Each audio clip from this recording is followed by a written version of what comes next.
I'm a student at University of Arkansas, Fayetteville, BA in music student there. And I wanted to talk to you, hence the Oklahoma State t-shirt. My mom got this for me, sweatshirt.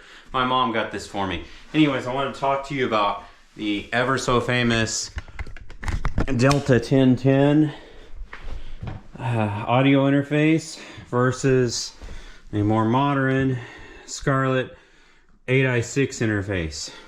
Okay, well, you're not wondering why I'm having to spend this money on this gear. Well, unfortunately, it has to do with Windows 10. Windows 10, it's what, 2025 now?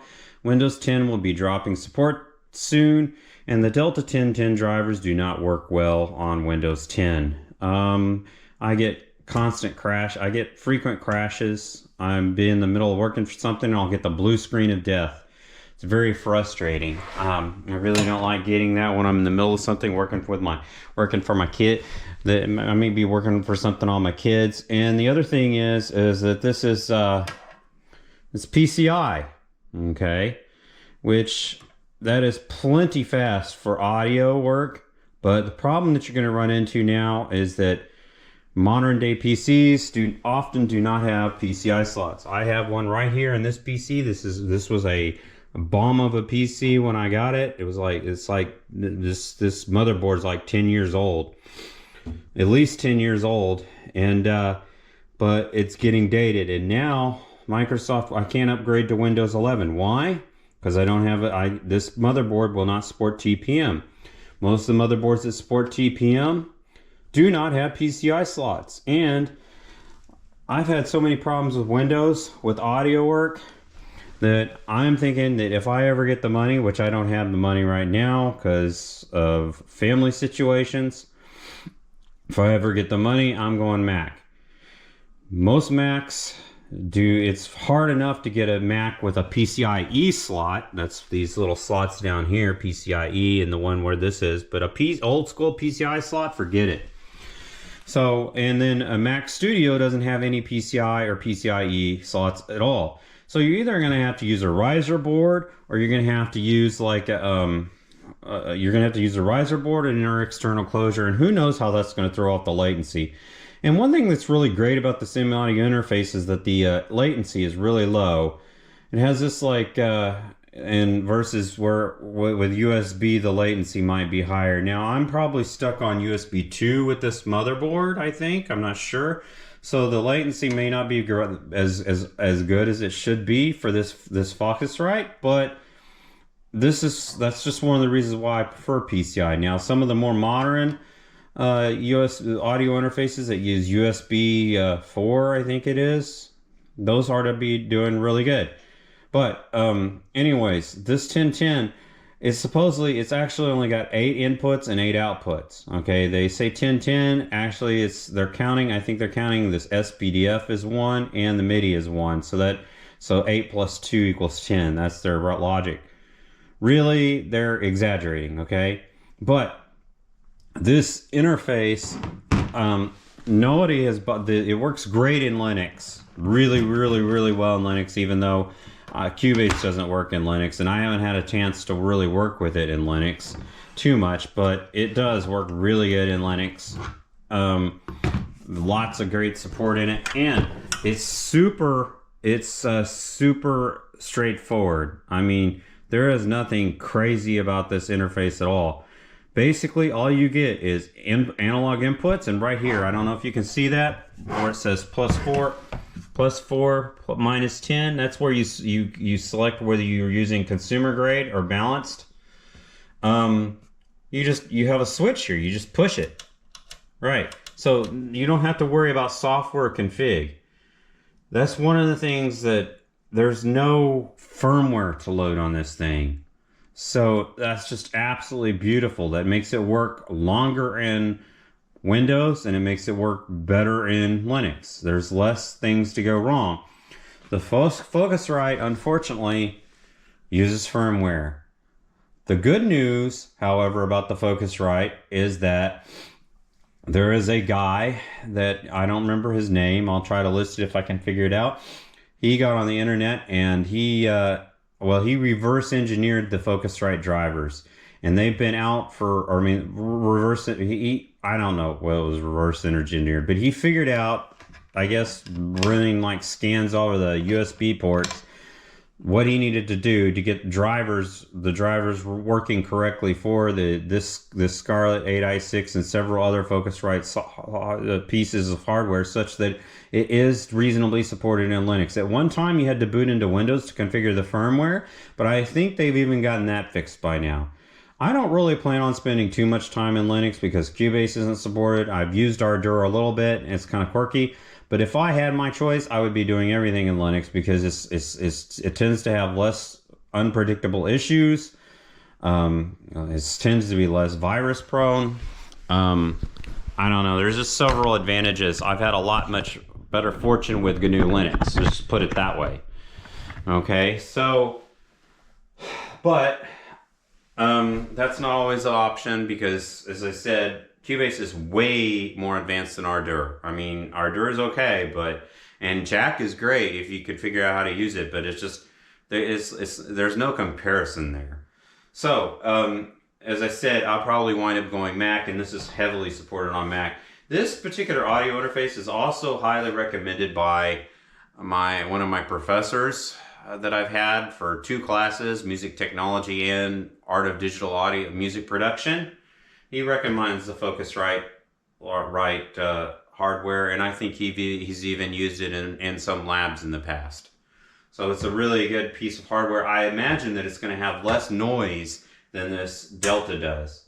Some of the noise in this Delta could be related to my computer over there. I don't know if you can see it. It could be related to my computer, or it could be just the fact that this interface is old. Okay, one of the two. Now, one of the things off the bat right here is if you do use this Delta 1010, you will have to have a preamp.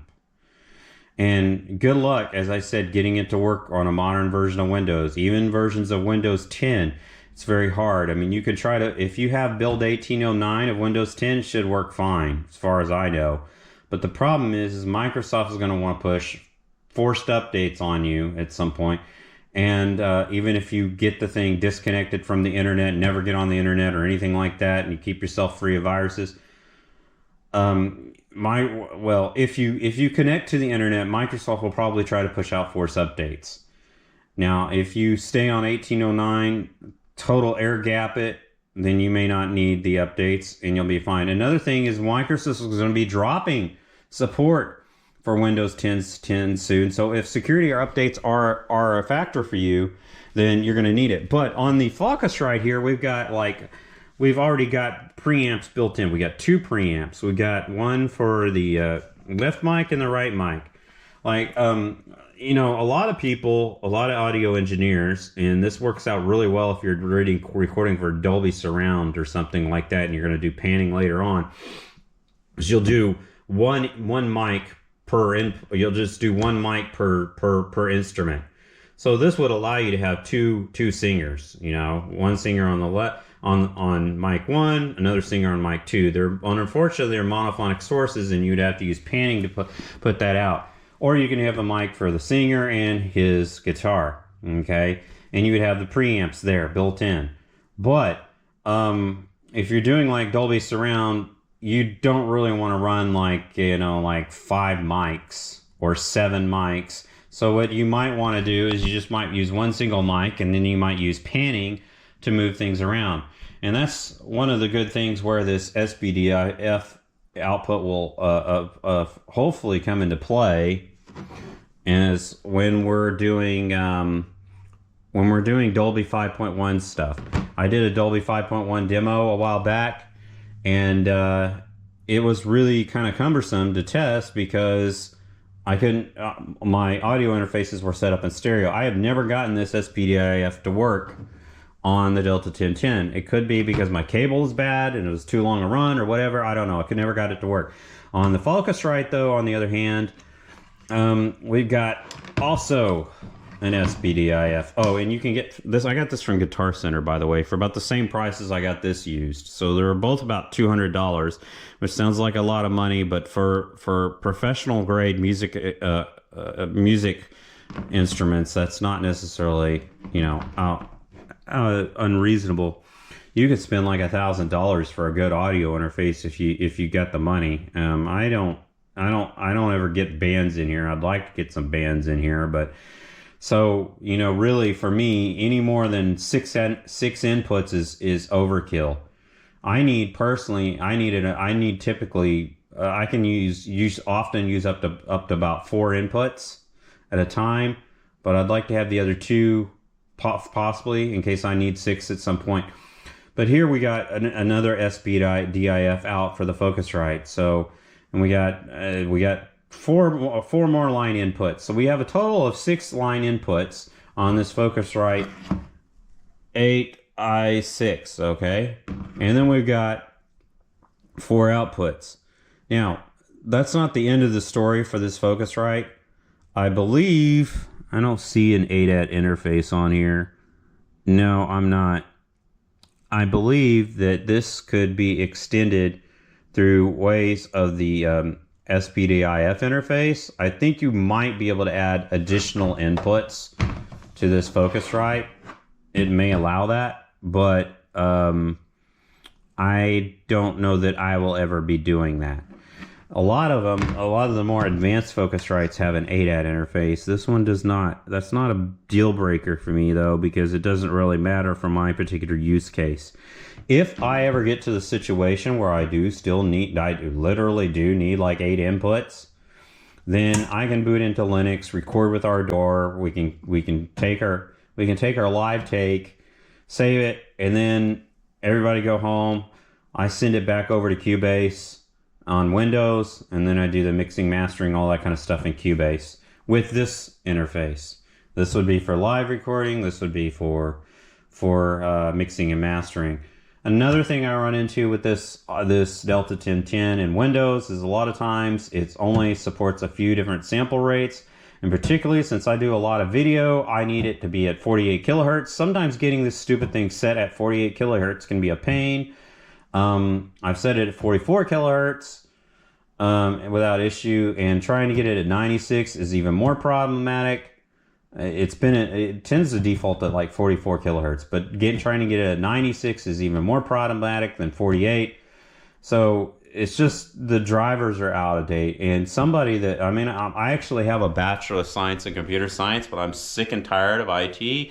And to be quite frank, computers confuse me. So I don't really have the time to reverse engineer the Linux drivers so that they will work on Windows 11. And I don't even have a Windows 11 compatible computer, you know. So, you know, it's really a big waste of time. It'd be a waste of my time. It would help a lot of people out if we could revive this thing. But then we got another problem, is that this thing is dated because it's PCI. PCI is out. Everything is USB. Firewire is even out these days. It's all USB or nothing. And that's kind of a disadvantage. I don't like this being USB because it takes up another slot. But modern monitors, they often come with like a couple of extra USB ports for that reason. So you can plug like your mouse and your keyboard into your monitor, and then you get like at least one extra free slot. Cubase now no longer requires that crazy USB dongle. So you don't have to have that plugged in anymore. That's another USB slot, another USB port freed up. So you're not necessarily going to have to mess with a USB hub so much. So anyways, this power switch is kind of nice, kind of robust. I will not have to be using a preamp in most cases of this when I use this, unless, you know, I have some friends come over. I might have to use a preamp.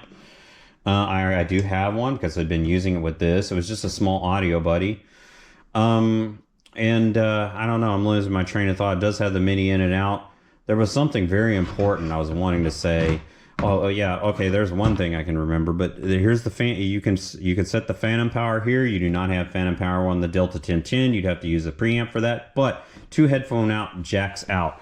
For one, just having a headphone jack at all is convenient, because right here there are no headphone jacks on the Delta 1010. None. Okay, so you have to run it to your own mic, your own headphone output.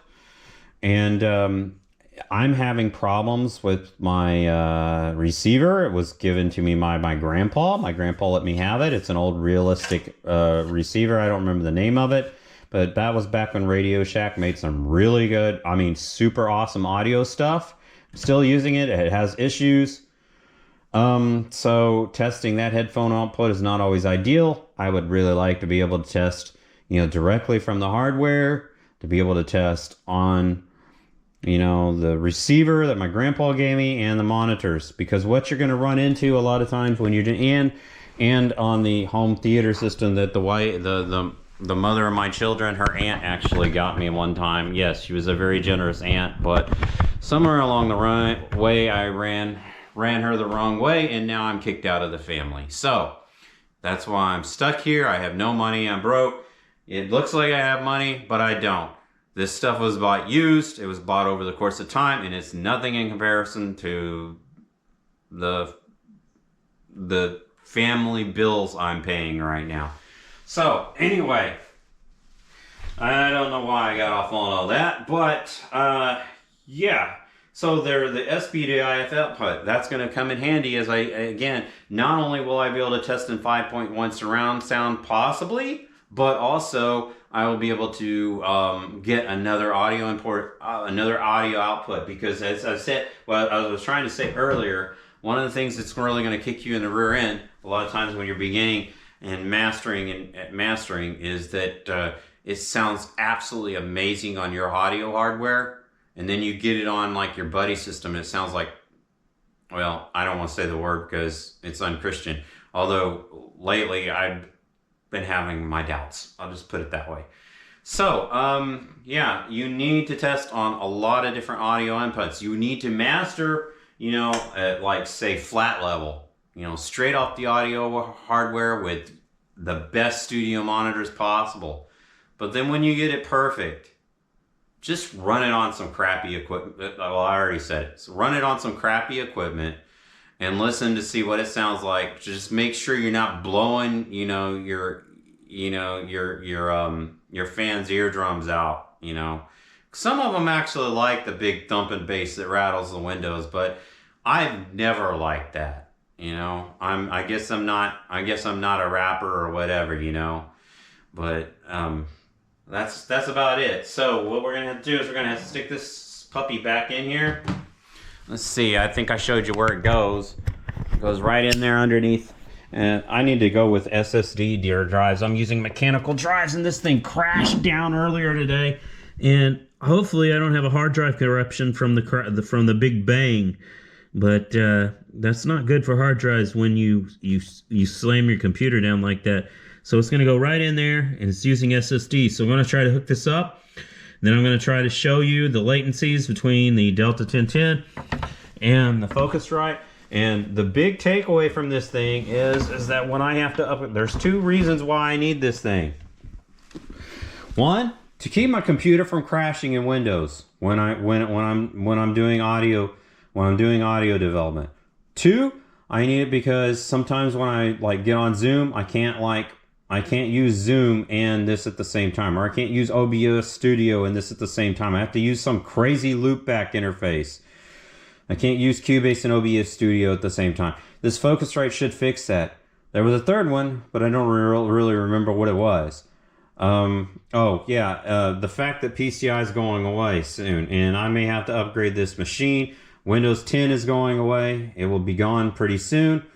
I may have to change this whole motherboard out. I may have to get another computer because this computer is getting to the point where it can't really be upgraded anymore. I could keep the case possibly, but it's to the point where if I had the money, I would be better off just getting a Mac Studio, but I don't have the money.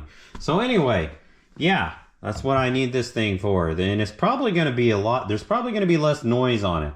So we're looking at $200 here, $200 here. This was bought several years ago. This was bought recently at Guitar Center. They said it was in excellent condition. It looks like it's in pretty good condition to me, but it's been sitting here for a long time because I didn't get to this video, and I really need to get to it because I got to get on this thing and off of this thing because it's constantly crashing my computer. That's about it for now. So we'll come back on the computer, or in OBS Studio, I suppose.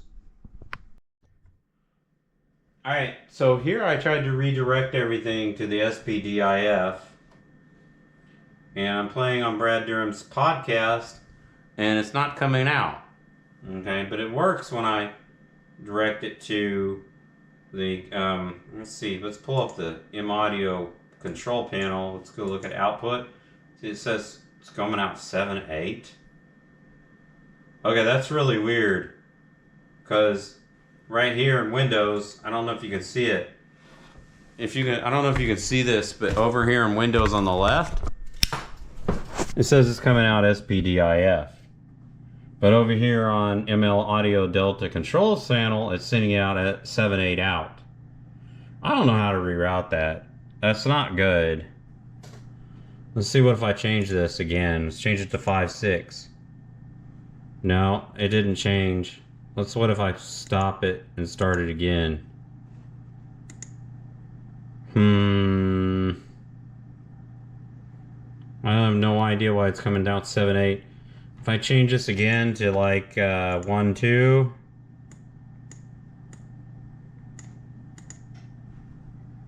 Yeah, now it's coming out 1.2. That's good.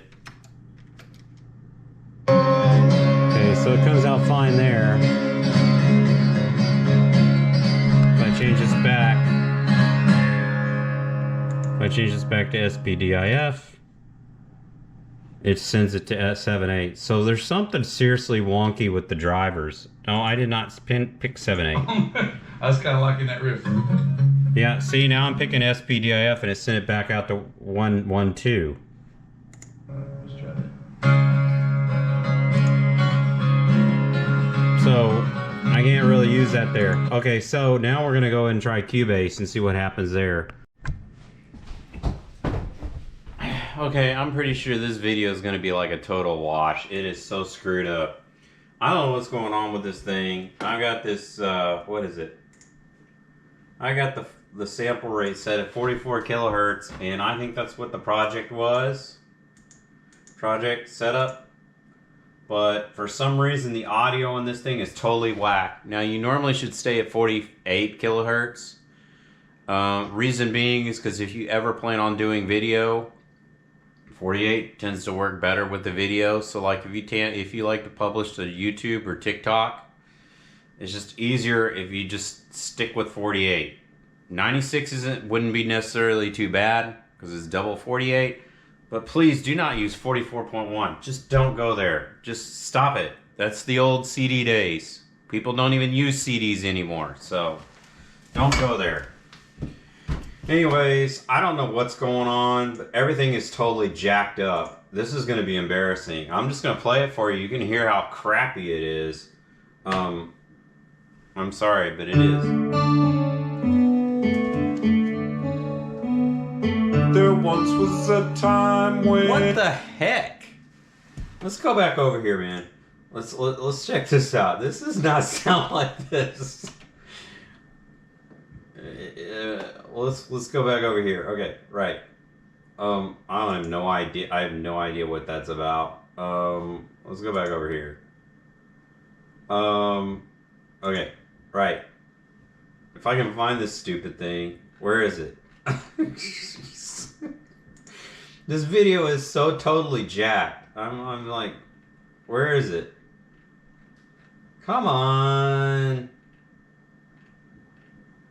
How about this? Let's do this. Okay. Right. No. There it is. Right. At Cox Mobile, we know you Yeah, alright, we got a commercial. that goes wherever you do. That's why And do I have to bleep that out? Oh, great. Now it's playing out of the stupid hit.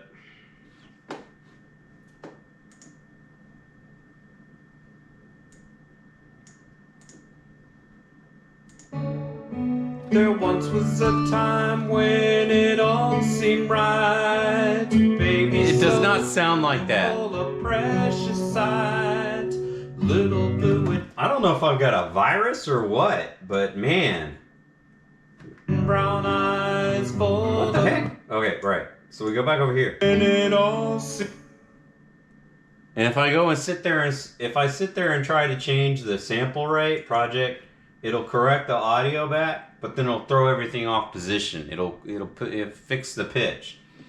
So ignoring this horrible sound, let's go to the let's see, the studio VST connections, audio connections. This is so busted, man.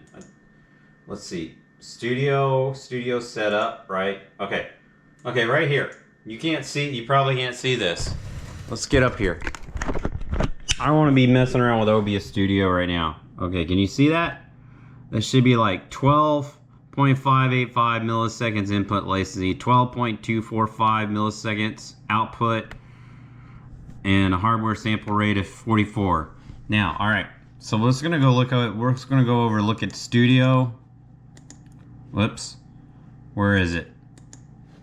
I close that. Where is it? Performance window.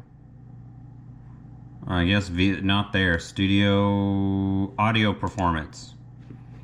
We're just gonna watch this while we play this thing through a bit. Oh, really? You just got to do that? Oh, piece of shut up. All right, let's move this over here. All right, so we're gonna just watch the audio performance here while we play this thing.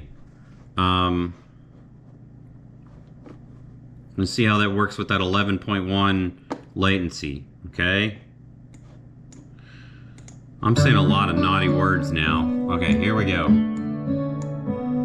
This is not... There once was a time when it all... Let's just turn that down. I don't want to listen to that. That's horrible. Right, so Pete...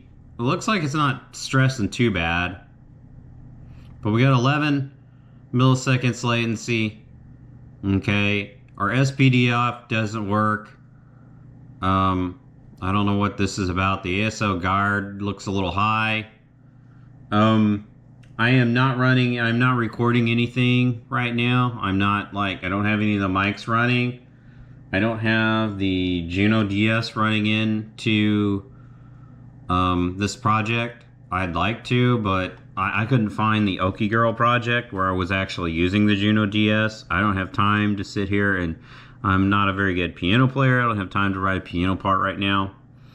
So this is what we're looking at. That's about the load. And some very strange things are happening with the audio. Let's go turn the audio up and see if we can make the audio sound really strange. We kept on reading. Oh my goodness. Out those books was the light of our lives. Bible I'm looking for bring a peace and joy that revives. Whatever happened? That makes me want to vomit. It's so bad. I mean, I'm not saying I'm a great singer, but seriously, this makes me want to puke.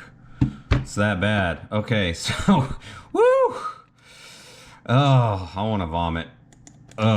Remove selected tracks. Yes.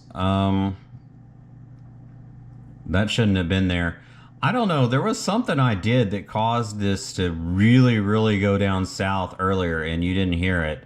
You didn't get a chance to hear it. I wish I could make that happen again. I don't know. I was looking to see if I had like any effects going on. Story time where we were truly free. I'm not seeing. Open our minds. Stories warm with love to fit. I've had enough of this. I want to vomit. I'm just gonna hook up the. I'm gonna hook up the Fosx and I am not using this thing again for Windows probably ever again. Let's just hope the Focusrite, however you pronounce it, works. We'll be back because I do not want to. I don't feel like vomiting right now. Okay, I pulled the Delta 1010 drivers off of Windows 10. And now my hard drive's spinning like crazy. I guess Microsoft decided to send me a bunch of patches, which is why I really need to get off of Windows and get onto, that shouldn't say instrument. Why I really need to get off of Windows and get onto, what is it, a Mac when I get the money. But I plugged the Focusrite in, And the first thing that really was annoying is this USB port on the back. It's very, the USB port on the back is very flimsy in my opinion. That's common for USB-C nowadays. But I guess that's just what I'm gonna have to deal with. I don't know why that's saying instrument. That's very bothersome.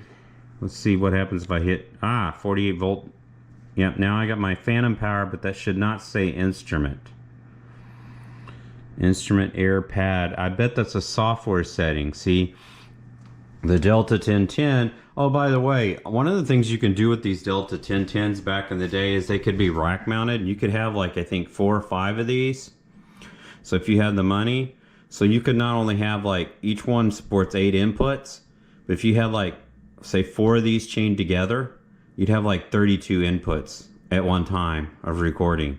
That is totally badass. I mean, I know I shouldn't be cussing, but it is. It's just, there. I mean, 24-bit, 96, 32 inputs at once. You cannot beat that. I mean, that was like rock awesome.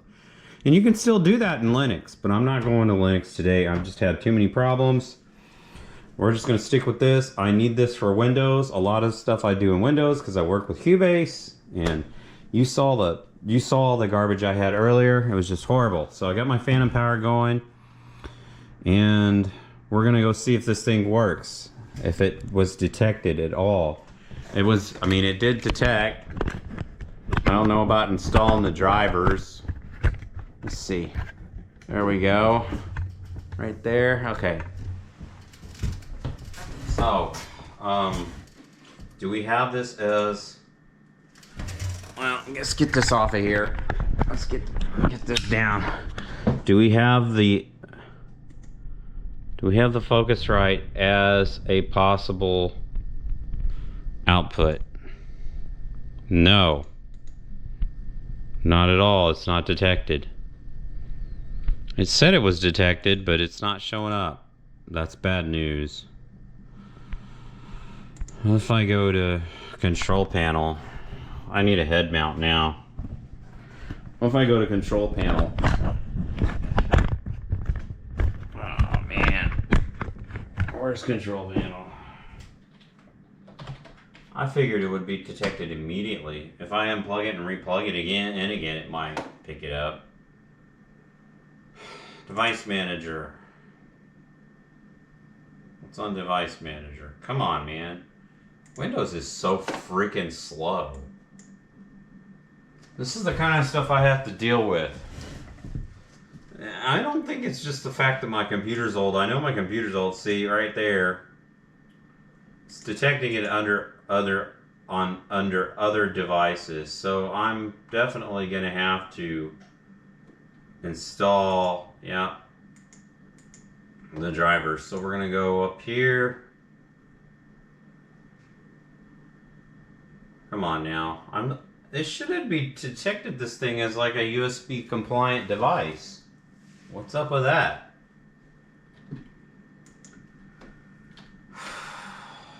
Oh my. Well, anyways, I'm going to install the drivers and we'll see if it actually works after that.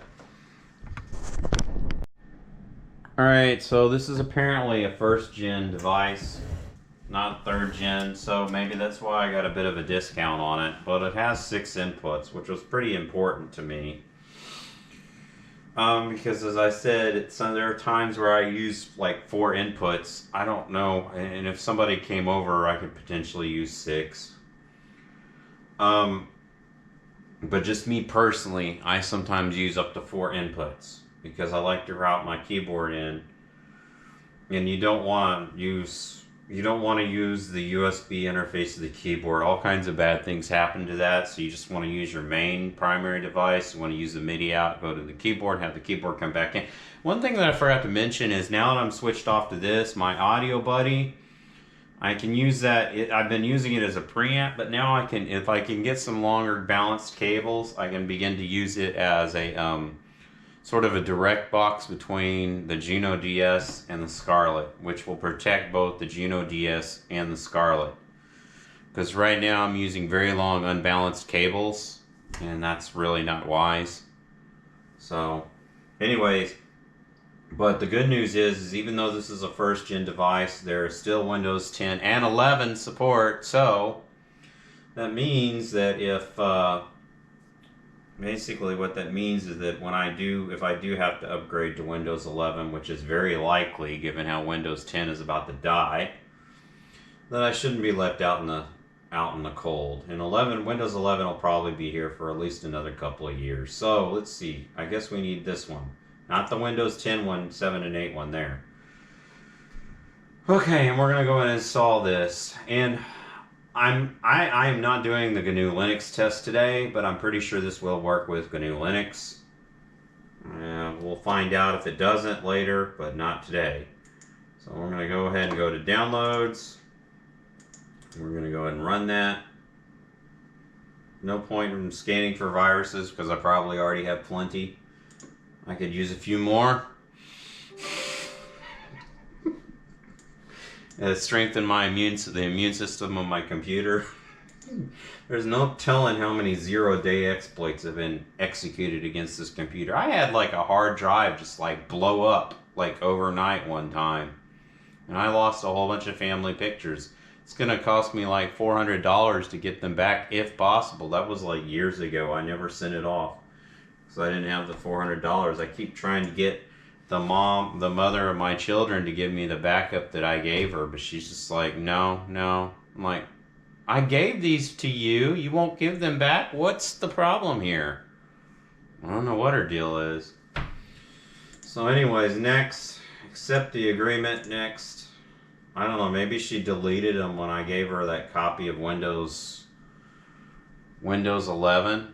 Windows 10, because the PC she wanted the PC, and because the PC was in my name, do I really want that mixed control on the desktop? I'm probably going to have to just reformat the hard drive eventually. Because the PC was in my name, I had to like give her own copy of Windows to get me off of it so that she can be completely free. And I kind of told her the general process of how to do it. And before I gave her the computer, I like write protected the partition, but I don't know if she accidentally overwrit it. I hope she didn't like erase all those pictures when she did the reformat. It was on a completely different partition, but you never know. She wouldn't let me do it. I could have like maybe saved her some headaches, but whatever. I could have just went over there with the license that she had and made sure that she could have watched and made sure everything was great, but I don't know. Anyway, is this gonna install? I don't think it's gonna install. It just like disappeared. Let me go into Device Manager. I don't know that it actually installed anything. Sound, video, and game controllers. High definition audio device. USB audio root. USB. I don't know what the audio root is. That's strange. You probably can't see that from there. But that's very weird. I thought I installed... This is strange. Let's go to software. Add or remove programs. Let's see if we see anything new in here. It'd be around F probably. Right? Looks like it's installed. Alright, so I guess I could just like reboot and maybe it'll like, or maybe, if I'm lucky. Do I see it as an audio device? No, network, no. No, I don't see it as an audio device, so I gotta reboot. Alright, we'll see if I can get this working. Supposedly it's supported in Windows 11, and right now this is Windows 10, so... Alright, so the driver's installed. Apparently I got it wrong. It was not a first generation. The drivers are telling me it's third generation, which I'm cool for that, which means that if I ever get upgrade to a machine that's USB 3 compatible, I'll probably have lower latency. But, I think one thing that's concerning right here, this right here, I was trying to hide my desktop earlier. There's nothing to hide here apparently. That I don't know. Anyways, yes, I don't know why those icons are so big. This right here, this 19.2 milliseconds latency, that is unacceptable. However, this can probably be changed. This buffer size, 192. If I drop that down to 190 to 96, 10 milliseconds latency. I bet you I will not get any X runs out of this, or buffer overflows. I cannot tolerate 20 milliseconds of latency. It drives me crazy. I think the frame rate, a video gamer's like 1/60th. What is that? I'm a former video gamer. I don't play I used to play action video games. Video gamers do not like latencies over, let's see, what is this? I'm confused. 1/60th of a second. Yeah, right there. That's 16 milliseconds latency. A video gamer has to have latencies under 16 milliseconds or they'll go crazy. I've heard musicians say that they don't even I think I knew a guy that said he couldn't even probably tolerate 10 milliseconds latency. But for me, 9.2 is just about perfect. If you set it too low, you're going to have like system instability and things like that. So this is a USB interface at 48 kilohertz, which is good. I need 48 kilohertz for video. And it's 96 it's 16 it's 10 milliseconds latency. I have no idea what this safe mode is. Apparently I saw the wrong drivers the first time, so then I have to open up this Focusrite control panel. I have no idea what this thing does. Inputs, SPDIF outputs, stereo. No, I really don't want stereo. That's disappointing. 1 through 2, output 1. Oh, there we go. If you change that, if you click on stereo, you get 2 SPDIF outputs. If you unclick stereo, then you can get, I guess, 5.1. No. SPDIF output 2. I don't know how that works. I don't need I need 5.1 for testing, but I guess that's not going to happen. So I kind of wasted my time moving this thing over here. This little deal right here. It's not a complete waste of time because I need to be able to hear the audio on different devices, but it's disappointing that I can't sample it in 5.1. That kind of sucks. Really, stereo. Oh, what's this? Playback DAW. 1 through 2, 3 through 4, 5 through 6, hardware input, custom mix. What's the custom mix? I wonder if I just set it on custom mix, if that would be like, if that would be stereo. I don't get this. Analog 1, 2. Why are there only 2? Like 1, 2. Oh my goodness. I don't know what. I don't understand this. This loopback thing, I think I'm gonna like. I think the mics are picking me up. Mics are picking me up. No. Yep. See, you get the green light there. You can't. I don't know if you can see it. That's one advantage. I can already see that it's got a little bit of a stroller. Tell me whether it's clipping or not. No, it's not. Yep. See, it's turning yellow. There's a bit of clipping in there. And turn this one up. Yep. Why is the... That's strange. Oh, SPDIF output. That's what that is. Monitor outputs. I don't know. I've got a monitor knob here, which is kind of cool, so I can adjust the monitors without having to go and reach up and around the back there. And then I can adjust the main system, the old one that's dying, falling apart, that my grandpa gave me via its volume knob. It's just convenient to have the monitor knob up here, and now I can listen directly on the headphones. Man, that not having that SPDIF output is really, not having 5.1 output is really disappointing. Line, instrument, air pad, I don't know. I'm not sure what the difference is. I don't know what line or instrument or mic. I think I need line for mic. So now that's the disadvantage of this, is that you have to configure this in software, and I think they've got that fixed in Linux, but I'm not going to cover Linux today. But now you can see that this little switch here has gone off. If I go back over here to air, if I click air here, then see it changes there. So it's software configurable. That's kind of a bum deal. Whereas with the 1010, you configured it with hardware buttons, which is actually much superior. But they, I guess, wanted to save some money. Some people think it's more convenient, but it's another thing to break down the line, actually.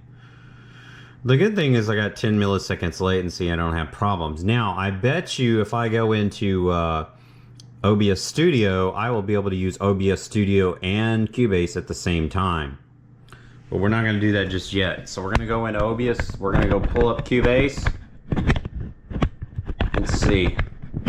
We're going to see what that sounds like first. Again, no 5.1 output. That's kind of disappointing, but we're going to pull up Cubase 13. At least we got 10 milliseconds latency and we got stability. So if I get some time to do something for my kids, which I'm running out of time, then I will not have a lot of interference. I won't have an piece of audio equipment that's crashing on me every couple of hours, or when I get into heavy editing with the effects. I mean, I don't really push the effects too hard because I'm not that talented, but I do like to throw in a my professor suggested we use compressor, reverb, EQ, and for me, EQ is a huge challenge, and so is reverb. Compressor, not so much. I can usually get that about right. But I really struggle with getting EQ and... Okay. Now, Thunderbolt. I have no idea what they're talking about, this Thunderbolt. It's not Thunderbolt. It's USB. So, that's kind of weird. Thunderbolt's for Macs, really, I thought.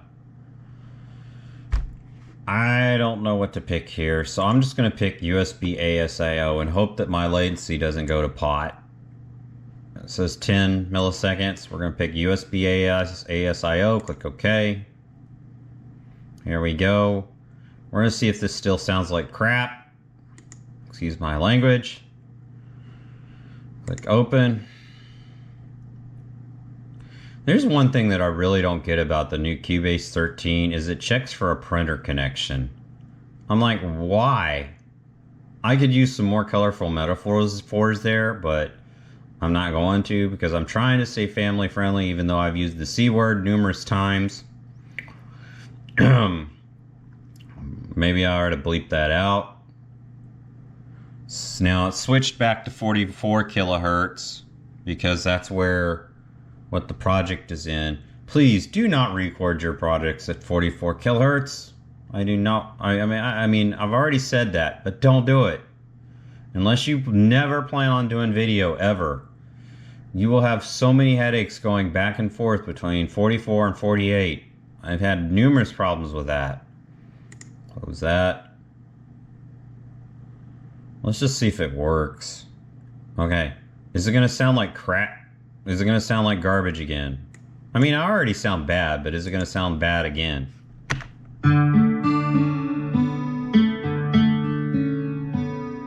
There once was a time.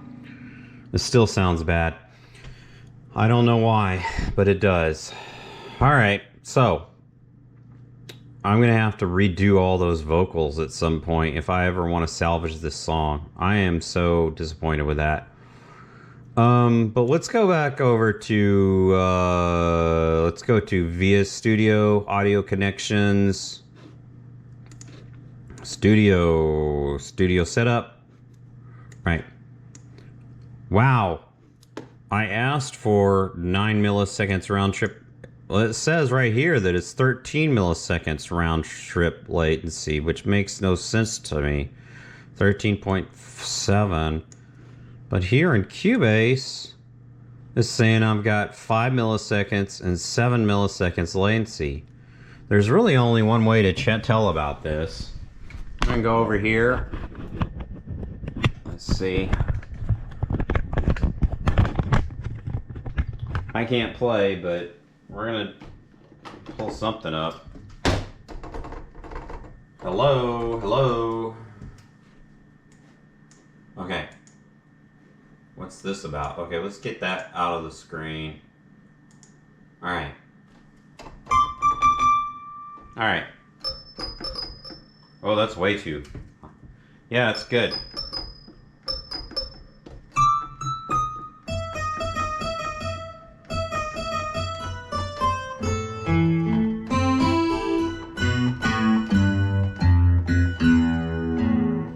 I'm not used to this keyboard.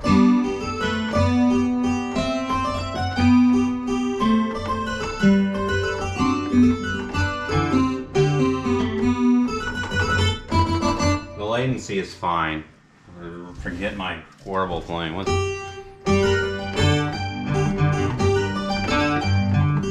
Ugh, man, that's bad. Okay, so yeah, no issue with the latency. Alright, so, yeah. I don't know what happened to that Storytime song. It got seriously jacked up. But, anyway, I switched this over to Merry Christmas Grace and everything is fine. I think I got the monitors flip-flopped. Because this monitor button right here, volume, is not adjusting the output to the monitors above. There's problems with the stereo that my grandpa gave me. It's having serious issues. Can't half hear what's coming out. So I switched over to the monitors. So what I'm going to do right now is I'm going to go flip-flop these real quick. I'm going to take, these are the outputs. Okay, right. I'm going to take this. Come on out. Cross these over. That will hopefully allow me to adjust the monitor volume from that knob. That's the advantage of having two different outputs. Okay, let's try this again. Let's see if it works. Right. Yeah, that's nice. I can adjust the monitors without going up there. Beauty and joy around me each day. Easy to I know I sound swirly, but why don't I stay? Moments of love to soften my... Okay, so anyway, yeah, now this, I don't have time to show this right now, but this would be a classic deal where I would show how the piano, or where the Juno GS is coming into the Focusrite. This would be a good one for me to have picked. I should have picked this one at the beginning, but this is already running long because I believe there is I thought there was a piano in here. I don't know. I got guitar main, guitar alt, vocal, flute, sleigh bells, primary drums, soft drums, harp, strings. I don't see a piano in there anywhere. I thought I had a piano.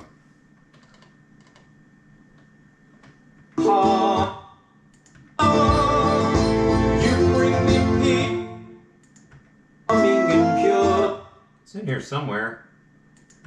Show your tongue. It's right here, but I can't see it. There it is. Right here. Okay. Right here. Juno monitor, okay? What you're hearing right now is you're actually hearing a pre-recorded wave of the Juno, okay? If I can drag this in.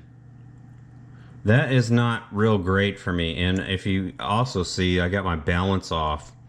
What would ideally be is that I would actually run that Juno DS right over there in through the MIDI, and then it would come in a separate input, and I wouldn't have to be playing back the wave.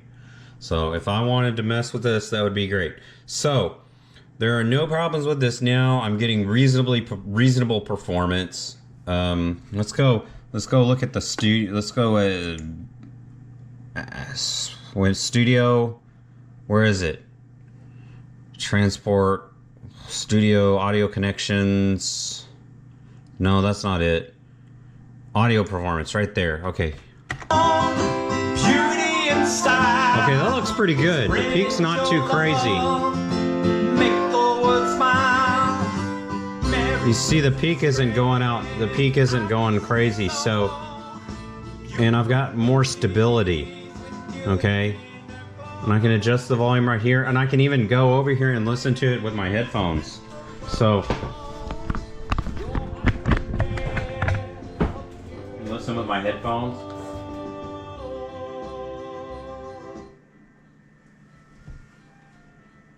Oh, that sounds a lot. Shut up. Sounds a lot better with the headphones. So anyway, yeah, that I've got two ways to. I can listen to the headphones. I can listen to the monitors up here.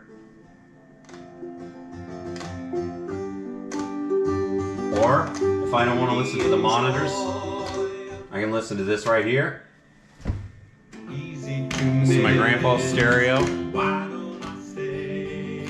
And eventually I can probably get it through the SPDIF out, but I don't see how I can do that right now. I don't see an easy way to do that. If that doesn't work, this is now close enough. Oh, yeah, there's a second headphone. All right, check this out.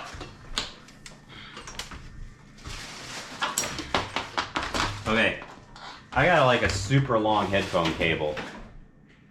Okay. This thing has a second headphone output, so I can go over here. Crud.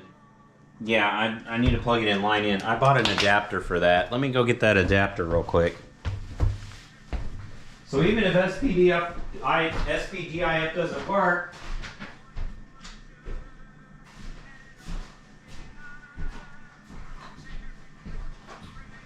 I can do this little hack. And it'll at least get me by and let me listen on the other equipment. If I can't do Dolby Surround testing. I'll go to my adapter, put that up at a Guitar Center also. Run that right in line in. Boom. Come on. Don't mess with me. Don't play games. And where's the other end? Okay. We need to change this from we need to change this over to the line in. I don't know if you can see what it's on. Right now it's on satellite optical. We're going to change it over to line in. Line in. Hello.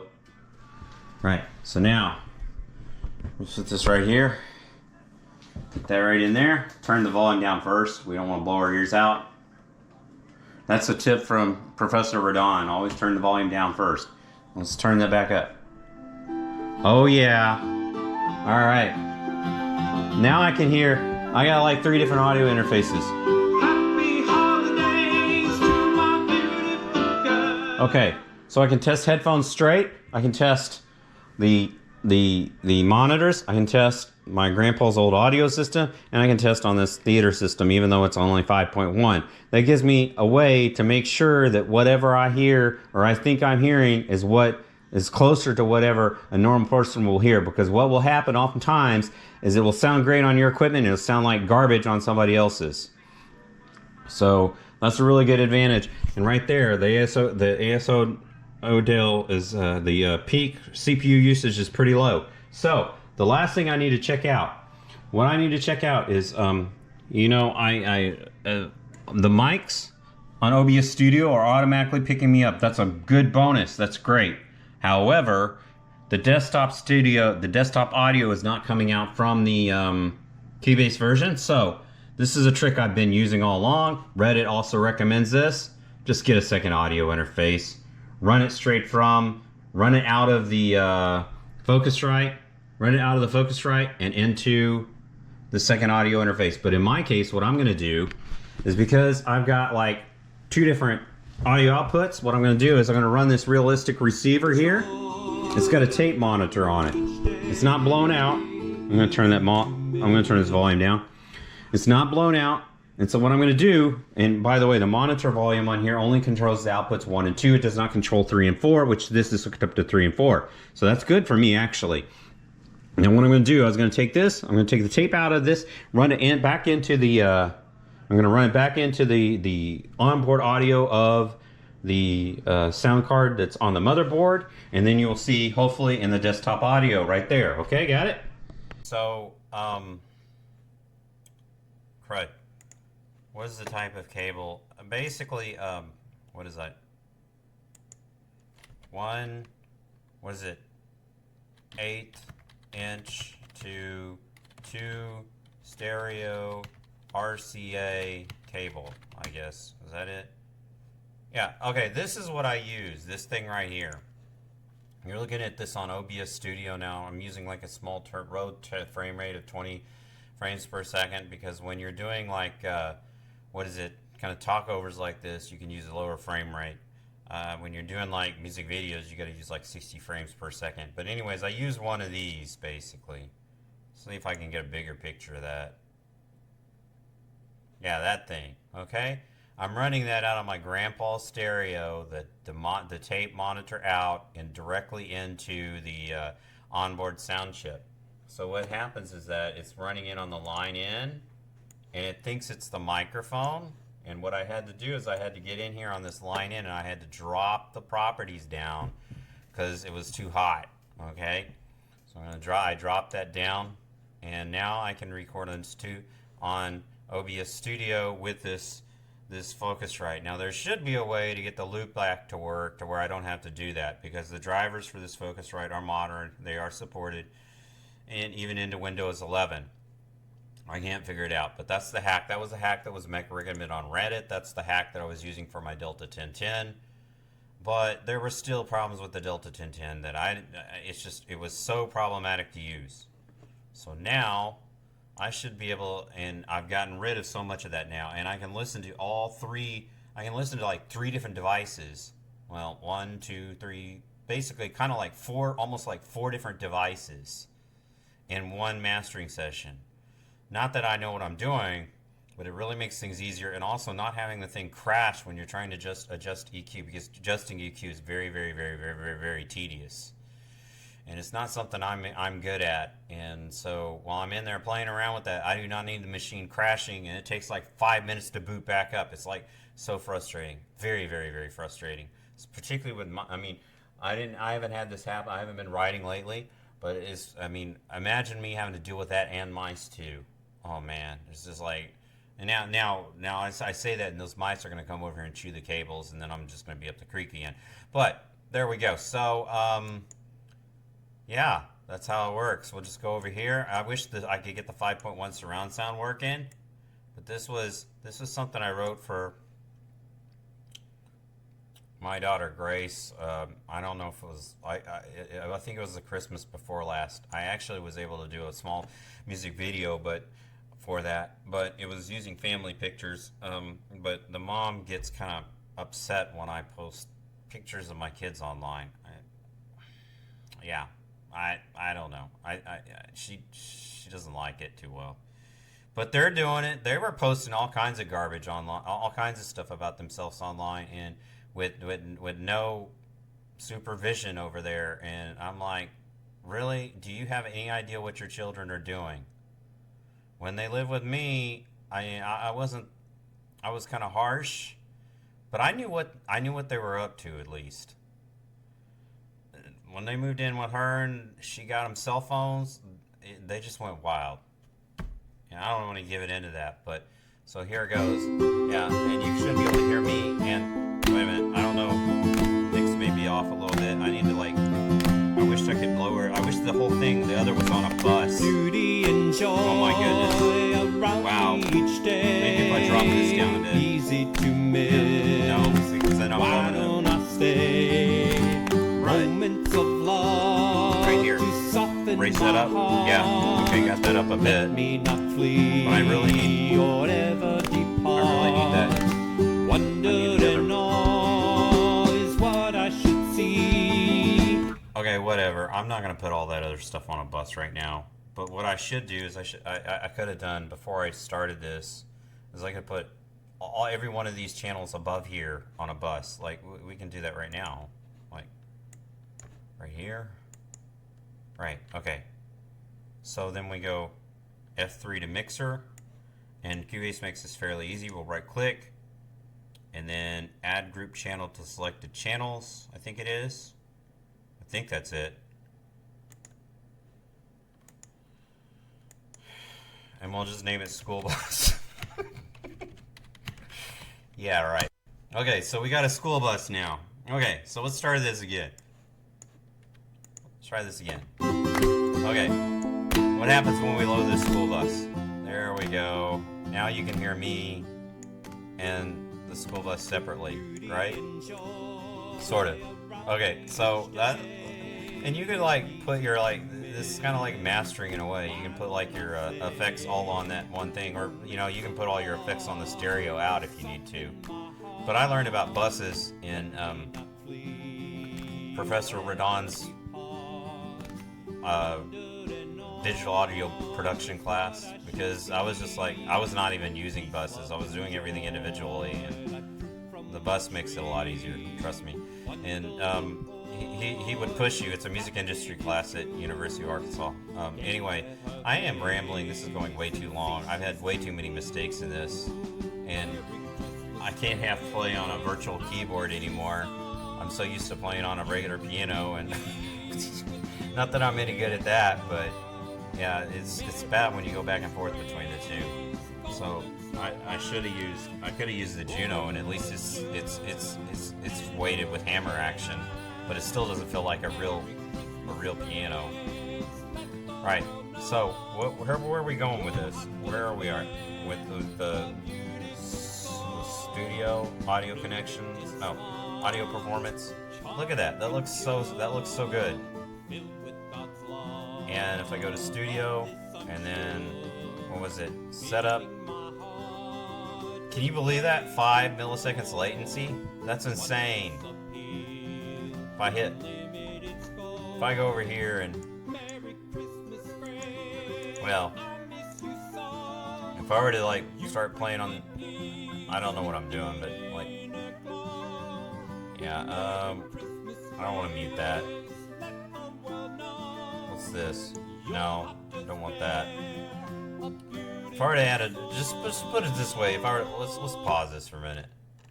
So the latency is, no, it's not. It's not picking up any MIDI. What all MIDI inputs? I don't know what's going on with that. It doesn't really matter. Let's try this. Yeah. Yeah, the latency is quick. Let's see. The bus is kind of low. Let's push the bus back up.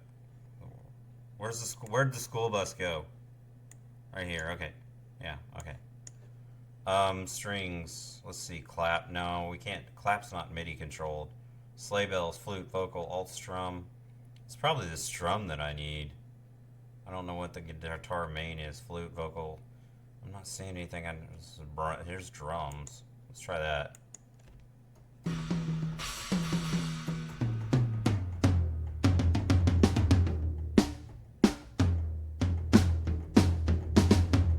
Yeah, I don't have a lot of latency issues.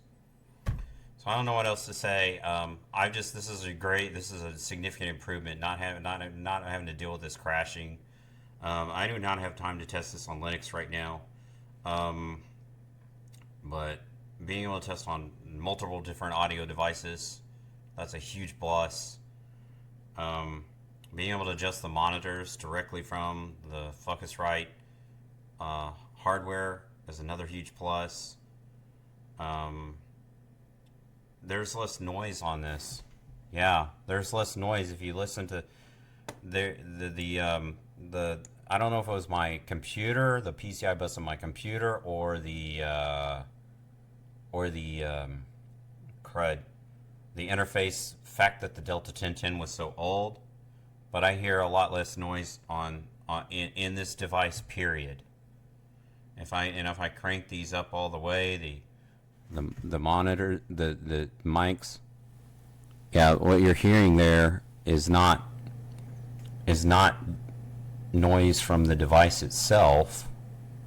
What you're actually hearing is noise from the environment. You might be hearing the PC fan, okay, but you're not hearing, like bus noise from the computer, even though a school bus is attached.